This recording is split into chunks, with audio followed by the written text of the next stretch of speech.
It's often said that we don't know much about Bach, but if you compare him, for instance, with the great English poet Shakespeare, we know a huge amount. Bach is a rather strange phenomenon historically. I think it really exposes his personality in the music.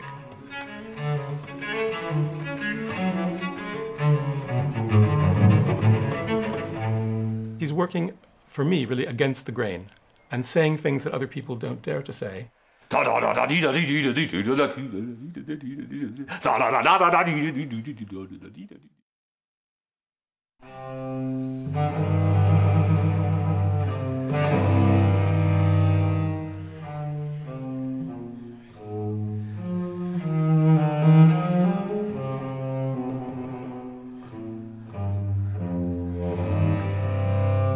Bach cello suites remain a mystery. The composer left no instructions on how to play them. It's not clear for which kind of cello they were written. And the manuscript copied by Bach's wife Anna Magdalena is littered with inaccuracies. Where better to start unravelling those mysteries than Oxford, home to Magdalen College and Professor Lawrence Dreyfus, one of the most eminent Bach scholars of our days. And he is joined by his equally eminent colleague, Professor John Butt of Glasgow University. Furthermore, Holywell Music Room, Europe's oldest purpose-built concert room, is the setting for Dutch cello virtuoso Pieter Wispelwey to challenge himself to discover still more about Bach by performing all 6 cello suites in one concert. The Oxford concert is the dress rehearsal for Wispelwey's 3rd CD recording of the suites, in celebration of his 50th birthday. But for this 3rd recording, Wispelwey is going further than ever before, and Dreyfus and Butt will also help him find playable solutions to a number of performance issues. What is the ideal tempo for a saraband? How naughtily should one play a bourrée? And even for a man who has played the suites almost 1,000 times, there are still many mysteries to solve.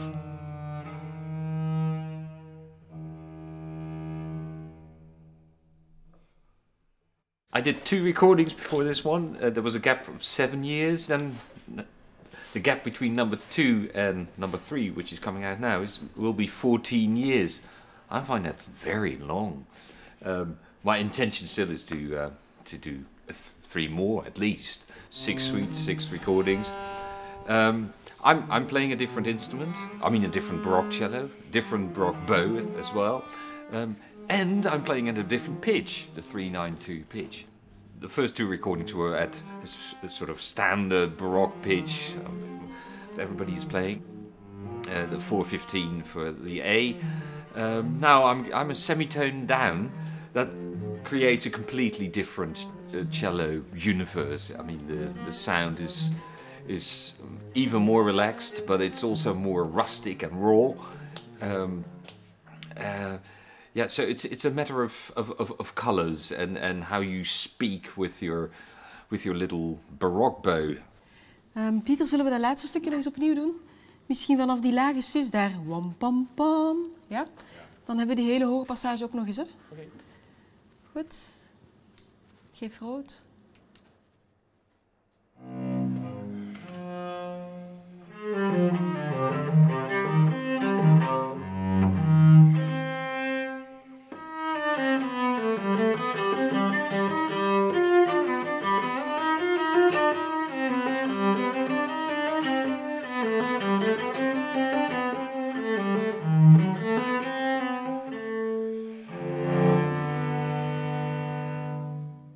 Tot hier was mooi. Heel goed. Playing this instrument at 392 is quite a different affair from playing a Baroque cello at 415. I've got one here, which is more or less tuned at 415, if it's still in tune, that is. And well, then you get a it's very different.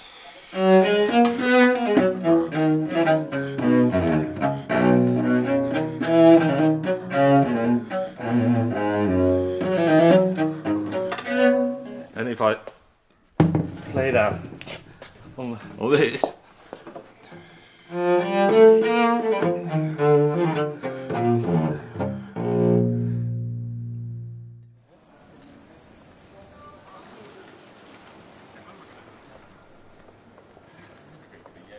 This third recording is also about meeting John Butt and Larry Dreyfus.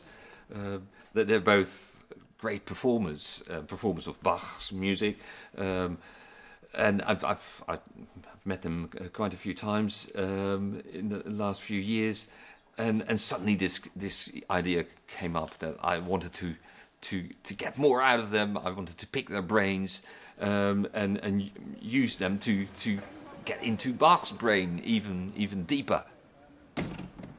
Many cellists, especially since the great guru Casals started playing them, consider these pieces as sort of the Bible for cellists. But of course, you both have the grand overview of his whole repertoire. So, what are these suites? Are they minor details in his output, or are they more than that? I think they are significant works, absolutely, in the sense that they're perhaps the second group of 6 pieces that fit into a whole collection of string music. So we have the violin sonatas and partitas as volume 1, and then we have this conceived as the 6 suites as volume 2. So we see a project of complete ideas in the same way that the Klavierübung has 4 parts, and I think that's a very important side to the cello suites. What is the order of these two? My guess is that Bach would have written the violin ones first, because the cello ones are more of a compositional challenge. There are fewer notes to play with. You have to have more experience at single line counterpoint in order to bring out a whole polyphonic texture. So my guess is that the experience of writing the violin ones was essential for Bach's conception of the second collection. But it might well be that it was a mixture of these. It might be that he wrote some of the violin ones and then wrote a cello one and so on. This would be perfectly similar to what happened with the Brandenburg concertos and with the well-timed clavier from the same period. Write a few of them, do something else, write a few more, do something else. Yes, the final version of any of Bach's collections is very seldom likely to correspond to the original motives for it. But by and large, I would say it seems likely that the cello suites came second. And so they would be conceived as a cycle, as 6 suites, and maybe instantly in his head. He thought, okay, 6 pieces for cello, I start with G major. Is that how he would have thought? John? It's difficult to tell, really. I mean, 6s appears not just in the case of the string pieces, but also keyboard works, the 6 partitas, 6 Brandenburg concertos, 6 sonatas for organ as well. And they all seem to have both a use value, but also a pedagogical value and a sort of imaginative value. In other words, each of them seems to have set a challenge both for the performer in each case, but also for Bach himself. And I think the cello suites in particular are very important, most of all because of the limitations of the instrument. Yeah. That by being forced to write fewer notes, he actually implies many, many more. Yeah, Bach can be seen as an unconventional, eccentric composer. Not eccentric as an old man who wants to be against the world, but somebody who had very strong ideas or developed strong ideas and didn't care about whether he was breaking rules. So this was not an old-fashioned man who was producing music that was already outdated when he was composing it. This was a raging talent who couldn't just stop himself from what he was doing. There seems to be a disconnect between his music and huge musical output in manuscripts, and mainly in manuscripts, and the details of his life, which often seem rather trivial. You know, the constant bickering with authority about his status. It seems that he got angry very easily. And there's a wonderful underlining in his Karloff Bible commentary when he says that, when the commentary says that you should be angry on behalf of your office and status, but never on behalf of your person. So it does seem that Bach had a very strong view of status and was very happy to be angry in that context if that status was violated. I think it's the approbation of certain kinds of musicians. I think there's some very subtle hints. When you have again, a very enlightened critic, such as Scheibe, who had studied with him, who then forswears him and refers to him obliquely as someone that is in the wrong aesthetic, someone that is not modern, someone that is somehow doing things that are bombastic, schwülstig, things that are too complex, verworren. He is charged with unnaturalness. That's a very grave charge in the 18th century. I mean, you charge pederasts with unnaturalness, in the 18th century. I don't think we see how strange that was. Even the people in the Bach circle, Lorenz Mitzler, who founded this wonderful Society for Musical Sciences in Leipzig, describes Bach setting an ode as a cantata as sehr unnatürlich. It's a very, very strange thing to do in print for someone that you're close to. So I think we need to read these signs and take these hints as these negative receptions as a kind of positive sign of what he thought he was doing. And then we can see that in the music when we compare it with that of his contemporaries, the successful contemporaries in particular. We do see some very strange things, that Bach is not going with the tide, and he doesn't aspire to normal kinds of success.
You can play a piece of Bach and play one of the contemporaries, and someone who's just a layperson will see in 5 minutes, this is just immediately. This is a different kind of mind.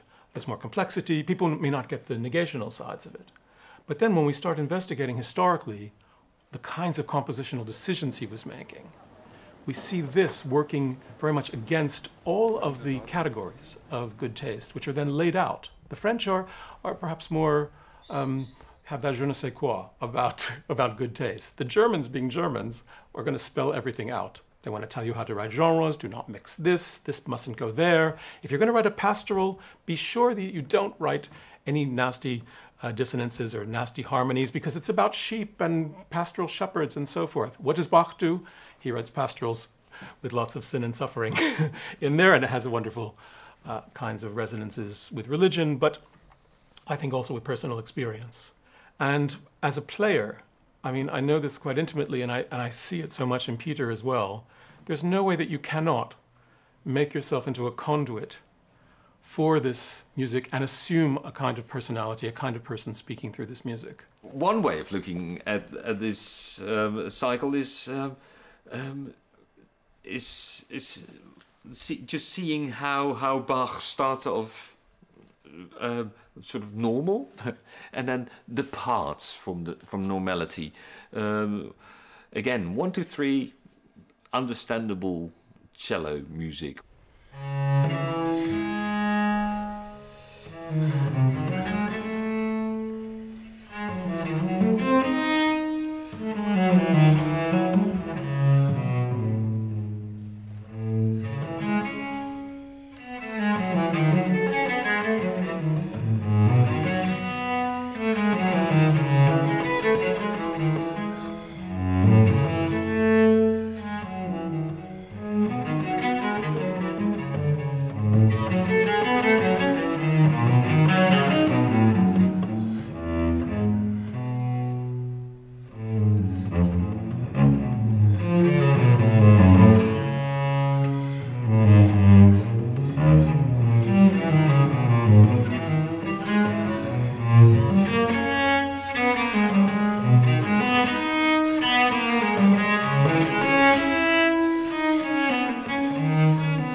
example. But that's a great example because we watch this motive from the beginning, which is, you know, very diatonic, minor, very tragic, all of a sudden turning into this element of pain, you know, and being stretched, you know, over these three strings. You know, I think there's that element, the kind, again, this trajectory of taking a simple gesture that is just part of the triad of music, couldn't be simpler. Yes, yes. And then turning that into C sharp, B flat, you know, it's pulling it apart in a really ungainly way. So the idea that you get up in the morning and you just say, I'm feeling bad about the death of my wife, I'm going to write a prelude. You see, it's not strong enough, I think, as a concept. Now, whether there is personal grief in this piece is so obvious that it doesn't need discussing, because how could you play this? I mean, the fact that the experience of that opening, as Pieter played it as well, that then gets stretched into this searing pain. I mean, that's what diminished sevenths are about in music. They're bad intervals, and they're painful, they're more than tragic. I wouldn't mind betting that Bach wrote the first three as a group and then probably spent a long time on the second three, on the order, how to place them, what keys they should be in, because this is exactly what we find in collections such as the third part of the Klavierübung, that he starts out with a good pattern that seems to work for the piece, and then after a while he changes his mind. And so you can almost sense him setting out with an ordered intention which oversteps itself.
Playing the prelude to number 3, and in one of the manuscripts it says presto, so, and I like that idea, because then even more you get this stream of consciousness going. But yeah, so I choose a few moments where I take a breath. Maybe I took too many. Just wondering how you think about the setting up of gestures. Yeah. So, well, this is the C major one. Yeah. Is that presto already, or should it be?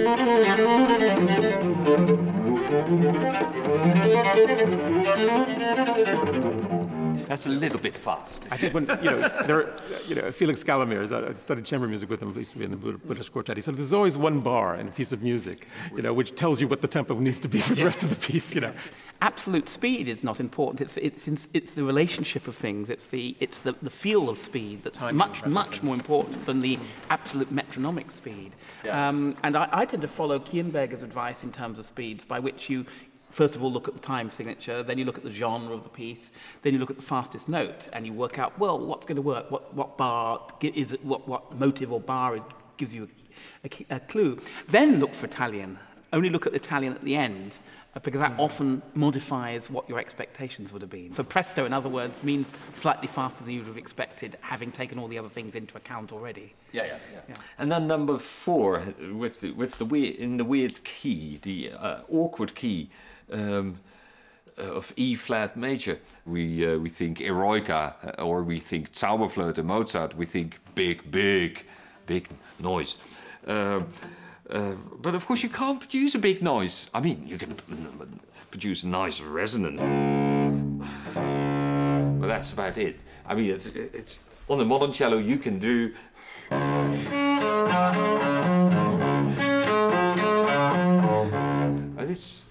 that's awful on a Baroque cello. So somehow that's not right then. But still, you've got that in your head. So it should be like an organ. But then you could also just change your concept completely and think, well, why organ? Why not lute? Like Professor Dreyfus suggested. And maybe half of the concerts I played lute, and the other half I was hinting at organ. So now I'm definitely in lute land. So that means that I'm going to use my bow as if I'm plucking a string.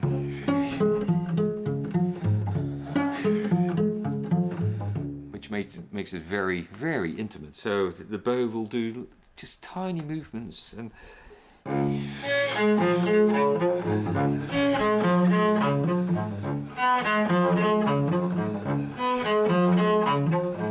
so it becomes sort of a meditation then. And still in this little world there are all these excursions to other worlds. I mean, like this whirlwind thing.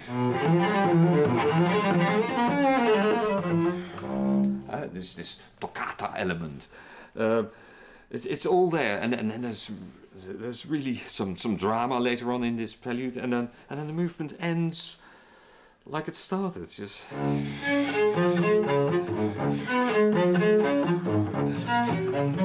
And stops quite abruptly.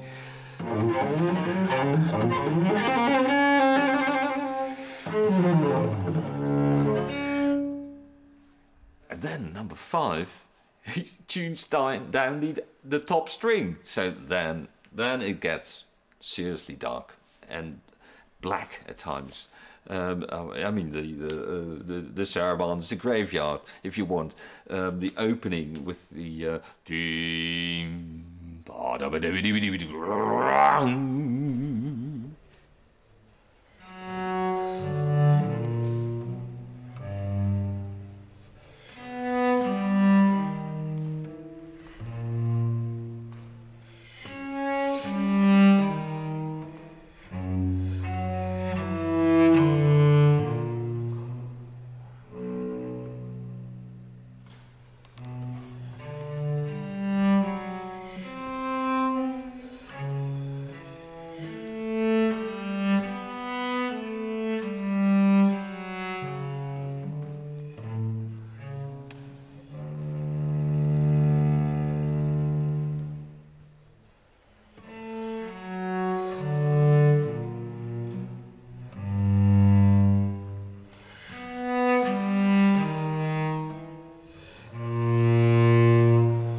that suite is extremely dark and powerful. And then you get this number 6 when the 4 strings is not enough anymore, and instead of dark it becomes extremely light. The top E string, and everything starts to jubilate.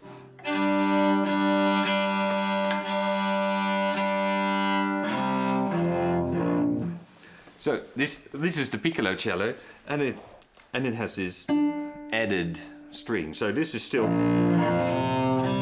normal cello, and then you have the gift of the high E string, and of course Bach builds his whole piece around this 5th string, starting around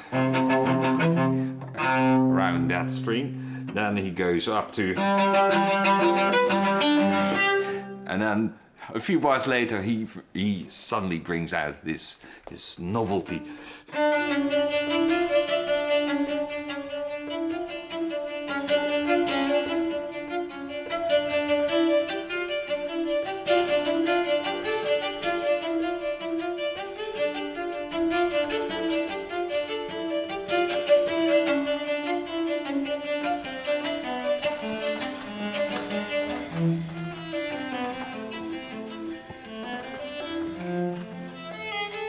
Yeah, I mean, I was lucky enough to start as a kid on gut strings, so I got my.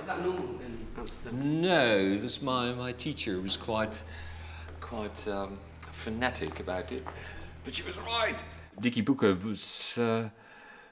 was my teacher for 10 years, and I lived in her house for 25 years, I think. I mean, I rented an apartment, but so many hours of talking about music and listening to music, looking at scores, and being introduced to Alfred Deller's music, Dieter Fischer-Dieskau, the whole Lied repertoire, but also Stravinsky and choreographers like Béjart and Kilian and Wagner operas, Bruckner symphonies.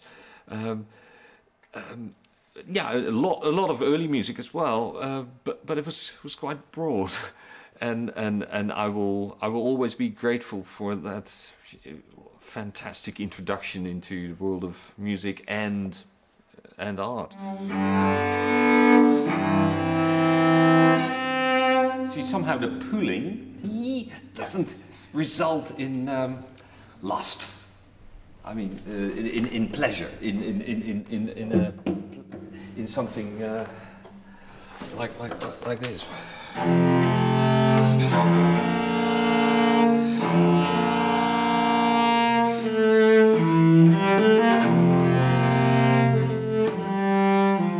So somehow, maybe it's not louder, but somehow the resonance, the body of the instrument is strings ring much. They ring. Yeah, the strings. The steel string sort of stops dead when you stop pushing it. A gut string just goes on.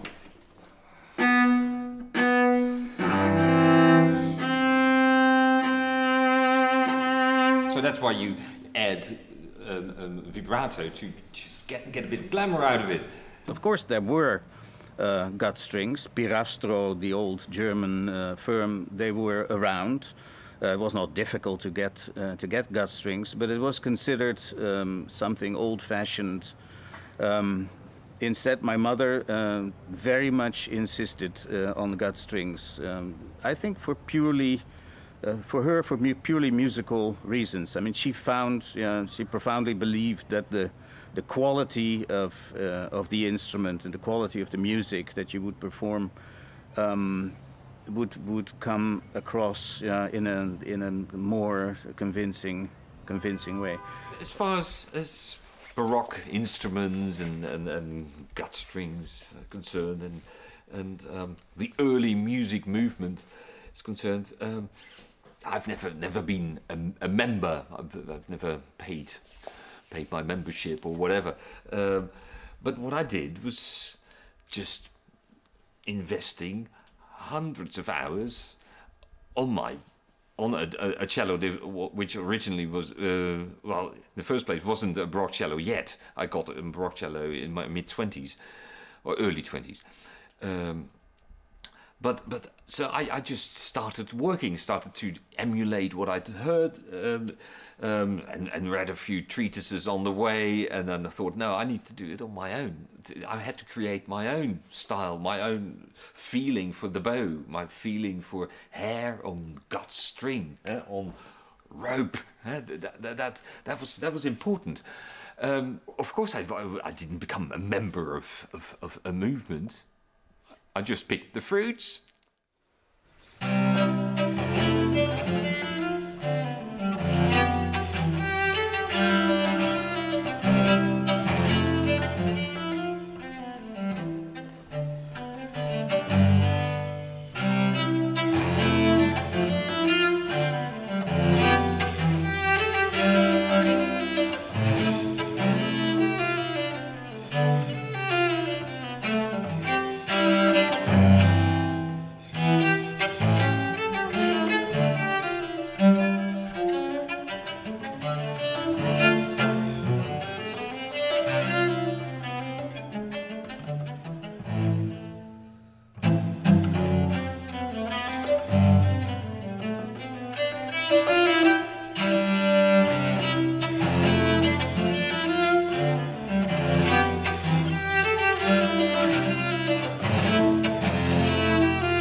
there? I don't think we can honestly know for sure. I mean, there are some things that's very striking when you have you playing in thumb position, where we guess that they didn't do that yet, and certain kinds of things in the sixth suite even, which would make much more sense with a slightly smaller instrument held da spalla on the shoulder. We've got iconographical depictions that seem to go both ways. The question is really whether Bach cared about this particularly. The big difference was that if you have an instrument up like this, it is easier for a violinist violist to come and say, I think I could manage this, and if I can stretch this far with this instrument tied around my neck, that I can play with a certain kind of fingering. It's quite clear that Bach, in a sort of homage to his background, from the sort of craftsman sort of milieu, knew a lot about instrument design, and he was from the opening of his career, he was introduced to instruments in progress, organs, the Stadtpfeife, Stadtgeige culture. So I think he was always interested in instruments and experimenting with them, but I don't think he thought about them in the same way that a 19th century or 20th century composer would have thought, because they were still in progress. That's right. They didn't have an essential identity. Yeah. And there's a very telling document from 1730 when he appears, when he's writing to his town council, he appears to be envious of the court at Dresden, because he says at Dresden they only have to play one instrument each, so they can really perfect it. So in a certain sense he's looking towards what you might think of modern division of labour, where you just play one instrument, but his entire background is quite the opposite of that. We've got these Stadtpfeifer that mostly play the wind instruments, and then we have these people called the Kunstgeige, okay, the art fiddlers, who were probably not all that artistic, were municipal employees. And then we have students. We know that there were a huge number of students, I'm sure both playing and singing, for Bach in his establishment. And there, it's really hard to know, but I assume that the ones that are really talented are going to be given the more difficult parts. So when it comes to this notion of cello and cello suites, and we don't have a dedicatee, we don't have one person.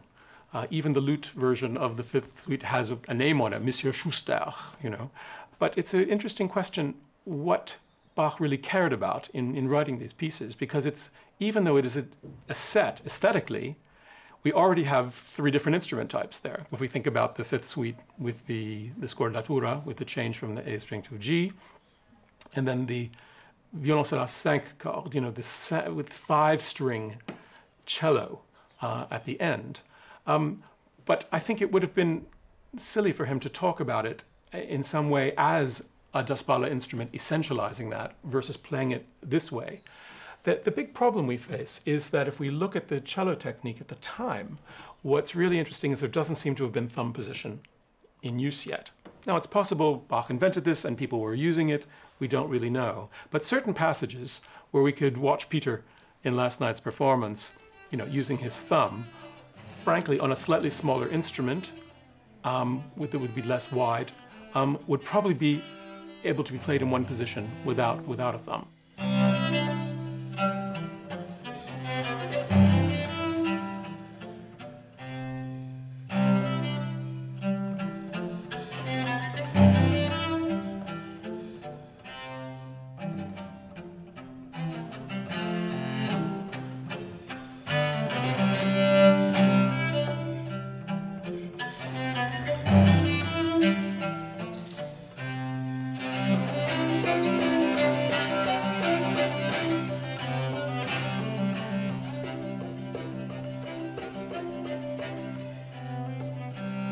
These suites are not sort of standard, normal repertoire for a Baroque composer. But Bach was far too unconventional. So it was experimental, it was a challenge to himself, it was going to be a challenge to the players and the listeners. And he was challenging dancers. He was using dancers and exploiting them and going beyond the dancers. Have you ever tried leading people to dance? Well, yeah, a few times, but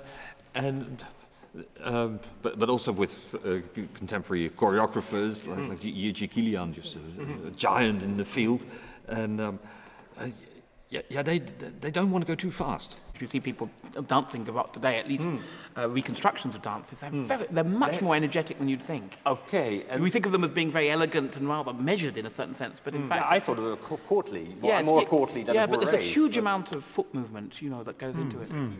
But I wonder whether those foot movements are not actually brought into what we call stylized dance pieces. That is to say, the fancy footwork and the fancy handwork. You know, in the French choreography, we have choreography for the hands as well as the feet. So that all of that comes into this style of highly stylized dance music, which would make it not suitable for dancing because the dancers are already there. You are the dancer. Yeah. In this case. Yeah, I'm now thinking of bourrées. Bourrées, yes. Bourrées. I always think of the bourrées as being wild. Yes. And fast. Are you thinking of the fourth one already? Yeah, but the third as well. Right. I mean...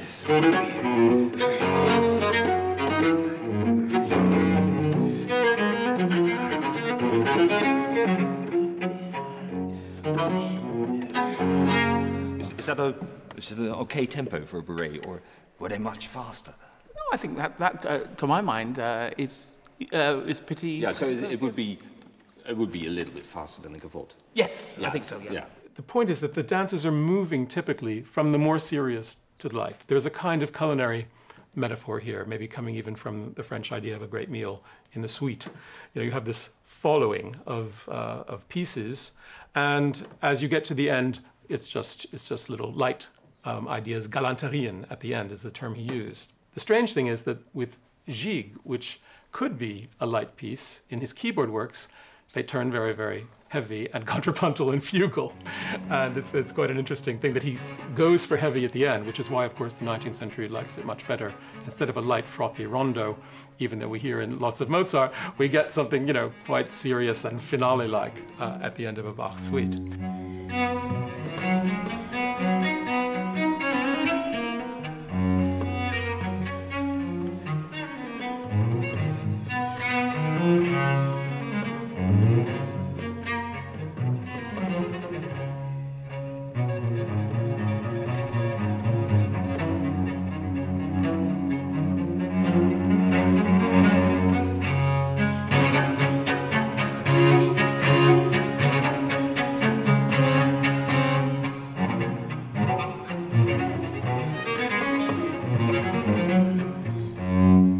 So as we go into courante, here, you know, Bach was not very good with languages either. I mean, he misspelled the Italian word for and his entire life and with an accent. You know, he was not very good at that. So there is a mixture of correntes and courantes. And in the suite, the fifth famously has finally something resembling a French courante, which is more hemiolas, 6/4, more artifice, dotted figures, and so forth. The notion of running, of course, comes into courante. And the Italian correntes that he's actually writing here are on the surface at least, you know, running pieces that are quite light, showy still, and more serious in terms of playing off gestures. They're longer than, of course, the little pieces.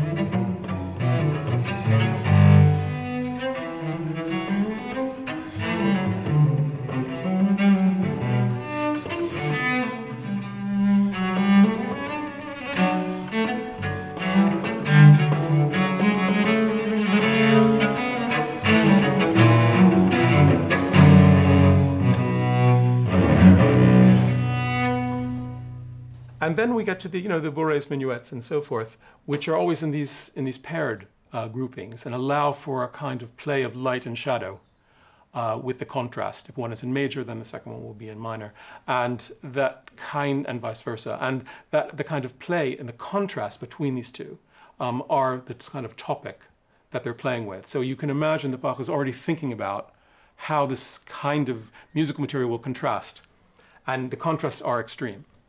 This was not a typical thing. I mean, Pieter, for example, makes a point of changing tempo rather radically.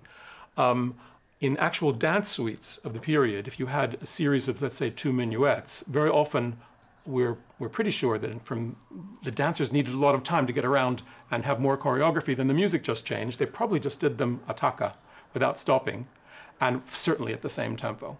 So that is a very interesting example where historically, one should be reproved Pieters. They do not change tempo between these two, but what he's pointing toward is this extreme that they turn into character pieces, pièces de caractère.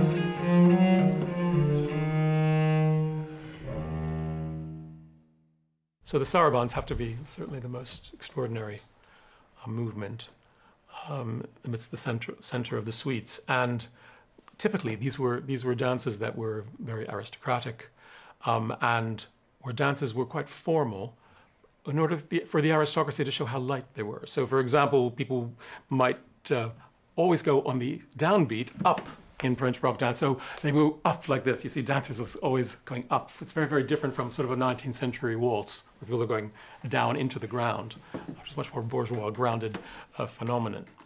And with the sarabands, there was also this sense that they had to be somehow weightless, even though there were these heavy beats and they would have to come down for gravity reasons. At the end of the 4-bar phrase, there would be this ton de courant, which you'd have to sort of come down, you'd go up again. And the idea was very much that you would be traveling around the room with partners and in these wonderful configurations, tied by a string to the ceiling. So you're always amidst this, you're being controlled at the same time that you're being very expressive with hands and feet and eyes and gesture. And what I believe is that these gestures sort of come into Bach's music, that all this stylized stuff that is happening in the great dancing must have been part of his conception, but also he seems to personalize them and sing much more in them. And there's a kind of sense, particularly in the minor suites, of great tragedy in these sarabands, a sort of unbelievable sadness that is coming there, but all very formed at the same time and slightly held back. I find quite often on listening to these pieces that during the course of the piece, I feel I'm not quite sure what sort of movement this is. Is it a dance? Is it a gavotte? Is it a allemande or so on? And one could almost get frustrated in the course of listening and feel Bach is really keeping us away from the true piece here. When's he going to reveal it? And you get to the end of the piece and suddenly you think, well, actually, now I come to think of it, my memory puts everything together. And in fact, it was a gavotte, it was an allemande. And I think this is one of the qualities of Bach that is shared by very few composers, certainly not of his own age and very few after. So somehow he conjures up the experience of hearing a gavotte without actually presenting you with the full score, the full notes of one.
So it's often said that playing the cello suites, it's all about rhetoric.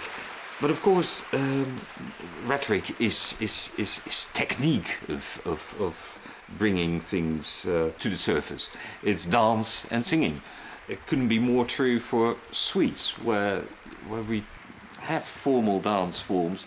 Using these tools almost forces you to speak. You can sing, and you will sing, but it's all done with this little brush, and that makes it a delightful language. It was a project that I've been looking forward to for a very long time, and it has, for me personally, has been extremely rewarding. One of the discoveries, has to be the pitch, the 392 pitch. I mean, the new sonorities that it brings, and even more remote from the modern cello sound, and it has opened doors for me, and I'll in the next 10 years, every time I perform the Bach suites, I will be carrying this with me. I have no idea whether he will stop here. Add another 15 years, he'll be 65, and so he could do his pension version of the Bach suites. I have no idea. It depends. It can also happen that you suddenly lose interest. It's like an old love that suddenly you're not in love with anymore, and you say, I give up, or I direct my mind into a completely different direction.